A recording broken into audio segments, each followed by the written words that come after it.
Hey everyone, and welcome back to the RCE YouTube channel. My name is Evan Isaac, and today we'll be looking at Section 8, which is the final episode of the API Security 2024 CTF.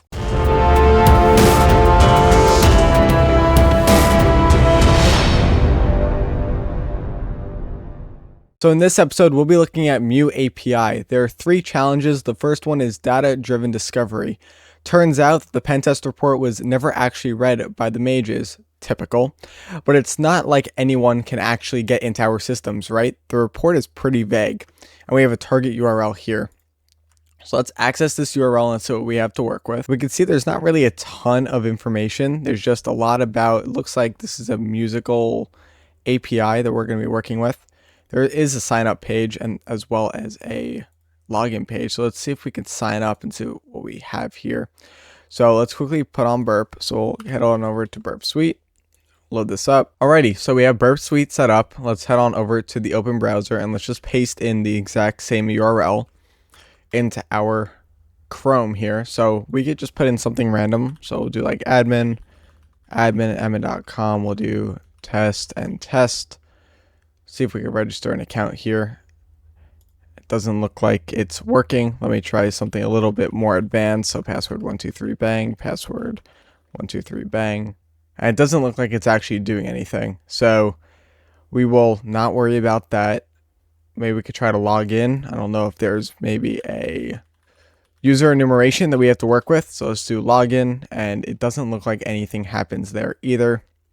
Head on over to Burp. Maybe there's something there that we could check out. So let's go to the history, and it doesn't look like there's any API endpoints here.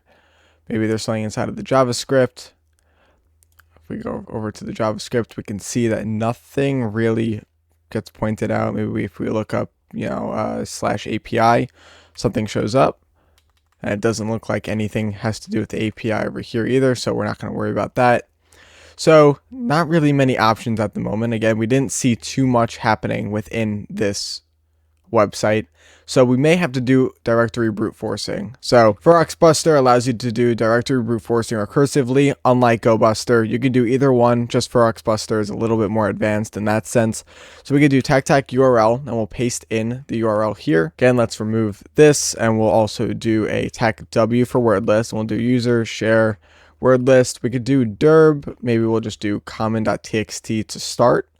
And let's let it run, and it looks like we get rate limited there. So we're not going to be able to do too much having to do with brute forcing. Maybe we can lower the threads just a little bit. So let's do maybe a tac t of 2. And it looks like we also get rate limited there. So we're not going to be able to do anything related to brute forcing. We could try to use the tac rate limit as well. So we could do rate limit to, let's say, 2. And let's see if anything happens with our scan now. It looks like it is going, but this will take some time. So we can either wait for it, but because of the time frame that I have for this challenge, I'm not going to wait for it. But we can do a /API here, and this is how I normally go about testing APIs. I start to do some basic enumeration. So we can see here that it says endpoint API does not exist. Now, this is a little bit strange, right? Because well, we have an error here, and it does reflect. So I wonder if we do, let's say just XSS payload, right? So source equals X on error, we could just do alert 1. And we see that it does get reflected. So this is a pretty good start. What if we try to do maybe a /v1? Is there something there? No, doesn't look like anything really happens there. So what if we try to do a few things? First, we can try some basic things. Since we can't really do SSRF because SSRF requires you to have some form of URL parameter or PDF generation script, which we do not have currently. We could try SSTI or server-side template injection. So what we can try is let's just do a basic payload. So we'll do 7 times 7 just to start. And we can see that we do get 49. We can head on over to payload all the things, and we can just look up SSTI, and we'll see that payload all the things has a server-side template injection for various kinds of templates. It's not just Python. It's also for things like SMP.NET and other things of that nature. So let's head on over here, and we can look at Python. we see that there's just a bunch of stuff, and we can see that there is an os.popen.read. So let's head on over here, and this is going to help us figure out if there's RCE. So we'll copy over this payload, and we will paste it into our URL and see if we get any information out of it. And it looks like there are bad characters, but we do see that we do get the IDs back of the user on the back end, which means we are getting RCE, which is great. This is great. So let's try to modify this a little bit, and we'll just do a tech ls tech la. I just like to see what is on the server. We can see here that there is a .secret key, which is pretty interesting. I'm not sure what that's all about, but we could try to see what that is. So let's head on over here, and we'll just do a cat on the .secret key. And we can see we got an internal server error. So that's probably not the way that we want to do things. So maybe we have to do, I don't know. Let's try to see if we could do a cat stgi.py. Let's see if anything happens here. And it looks like we do get stuff back related to the application. So if we go back one directory, we can see that there is a flag.txt, and all you have to do here is if we do a /flag.txt, we could do a cat, click enter, and we can see that we do retrieve the flag. API sec, you got RCE 223. So we copy this, we can paste it into our notes here. So just put flag here, and we'll paste in the first section. So the second section says, breaking into admin territory. Check out the new music streaming service that the mages have been working on. IT said they had a pen test done, but we actually have no idea what the results were. It's probably fine though, right? Again, it's the same exact thing that we were doing before, so we'll just head on over here. And we'll actually go to our history just for simplicity's sake. So go here, we'll take our payload and paste it into our Chrome. We can see here that we do have an app directory. So we'll go into the /app again, and we could see that we need to put %20 here. There is an api.py section. So if we do a /api.py and we'll do a cat command onto it, we can see that we get a bunch of different things, something that just really doesn't make much sense. So let's scroll down a little bit. Let's see if we find anything of interest. And it doesn't really look like too much is going on, but because of what the challenge said, I'm assuming we have to do something with the API. And it looks like there is something here. So we have a file with a directory path that we probably wouldn't be able to guess originally. So if the pin is equal to the current app config of download key, then we can retrieve the download file. So we're probably going to need to gain access to this file somehow, and we're going to need the pin. So what we can do now is let's try to just grep and maybe find the pin. So we'll do a grep tech r, and inside of quotes, we'll just do download key. And let's see if maybe this works. Looks like it's a bad request, and that's because we need to put again our %20 and then %20. And we could see that we do potentially retrieve the pin. Do we actually retrieve it? Yeah, here we go. So 2190 is our pin. So let's head back over to our original request, the api.py, and let's head on over to that endpoint that we just previously saw. So let's go to here. Let's copy this, and we'll just send this to repeater so we have a brand new request. And inside of the popen, we'll change this, or you know what, we don't even need this anymore really, because what we're going to do is we're going to go to that specific endpoint, and then we'll do a pin, and then we'll equal it to 2190. Click send, and we see 404 not found. So for whatever reason, this does not seem to work. Maybe we have to keep the API. So let's do API and stick to v1, and we can see that we do get the PDF. Okay, so let's take this URL and let's paste it into our Chrome. When we click enter, we retrieve the report.pdf. Let's click open. We can see that there is a security report, and at the bottom here, which I could zoom in a little bit, there we go, we retrieve the flag. So this was supposed to be apparently flag 1. Apparently I wasn't supposed to do it this way. Apparently this was supposed to be an SQL injection, but I just so happened to find a different way in, I guess. So we'll paste this over here, and we'll do flag, and we'll paste that in tower nodes. The last section says above and beyond. We just got word that there's a privilege escalation vulnerability on the system running mute API. This was just disclosed to us now. Perhaps someone can figure out what's going on. Okay, so this is probably the most challenging part. If you don't have a VPS or some form of server that has a public IP address, this is going to be extremely difficult. That's why I had to ask Sloppy Joe Pirates, who does a bunch of CTF write-ups. I strongly encourage you to check him out in the description down below. He does a bunch of CTF walkthroughs. He actually showed me an interesting technique about how we can get a free public IP address, quote unquote, for CTFs like this. So we'll head on over to the terminal and we're going to use a tool called ngrok. If you don't have an account, set one up. It's pretty easy to do. And we're just going to do TCP and we'll stick to, let's say, 4444. And in a different terminal now, what we're going to want to do is we're going to want to expand it just a little bit so we can see the URL that we have to forward to.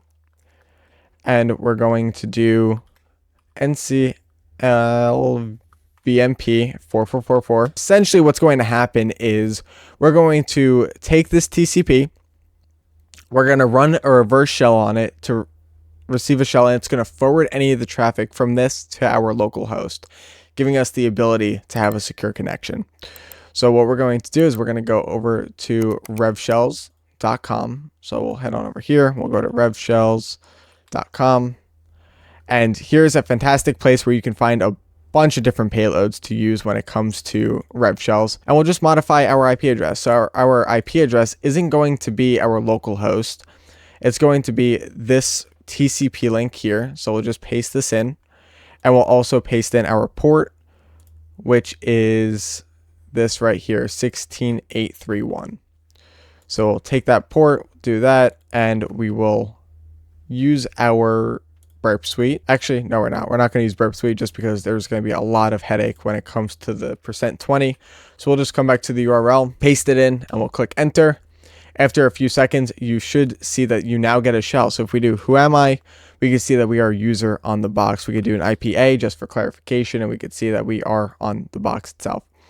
Now, this is perfect, right? Because now we could see all the different things. Well, within this box, we have RCE. Everything is good. We could do a sudo tech v just to see the version of sudo. And it looks like we're using sudo version 1831. Now, this is a vulnerable sudo version. So if we go to sudo version 1831 exploit, this is the sudo vulnerability of CVE 2021-3156. What we have to do is we have to transfer these files over to this vulnerable box. So we'll come back over here and we'll just zoom in a little bit. This is going to be the main terminal that we're going to be working with for just a while, because you'll see here in a second, if we try to do curl, that's not a command found. If we do wget, that's also not a command. So we need to find a different way of transferring files to this vulnerable box. We could do an ls. We could see that we do have access. We could do a pwd to see where we are within the box, and it looks like we are in our home directory. So we could try to do a few things, right? First, we can see if we can do just a basic base64 transfer, which is kind of ugly. It's not the easiest. Essentially, what we're going to want to do is you're going to want to take this information. So we'll just go to the raw output. We'll copy it over. We'll paste this into shellcode.c, and we'll do a cat shellcode into base64. We see here that we have just a bunch of random data. So we can copy this over, and now we can echo this base64 into shellcode.c. And because we're not in a stable shell, it's not going to work. So we're going to have to do a stable shell. And to do a stable shell, we're going to want to do a Python 3 tech c import pty.spawn/bin/bash, and we can click enter here. And we can see now that we have a semi-stable shell. So now we could do export term equals xterm. We could do a control-Z, and then we could do a stty raw echo and then foreground it. So now we have a perfectly stable shell. So now what we could do is we're going to echo this into shellcode.c, and we'll paste in our base64. So the reason why this didn't work is because this actually has a bunch of new lines associated with it. So we're going to have to take this and remove all the new lines. So we can create a new file here, just have it be a text file. We see that this is just all new lines, so we could do a control F and we could just put a \n and we can replace it with nothing. So when you click enter, now we just get a long string of things. So we can go back here, we could do echo, and we'll do again the same thing, shellcode.c, and we'll paste in our base64. And now we could do is we could do base64 takt to decode it.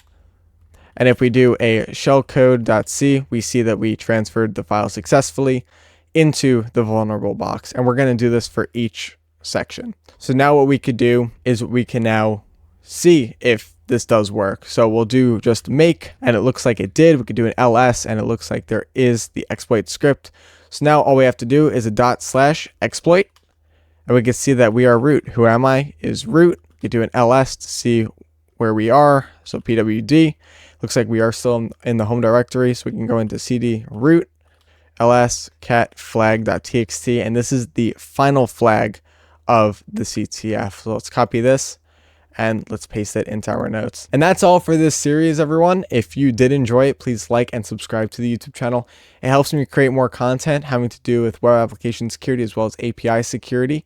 I hope you did enjoy this series. This was a fun one. Shout out to API Sec as well as Maltech Solutions for putting on a fantastic CTF.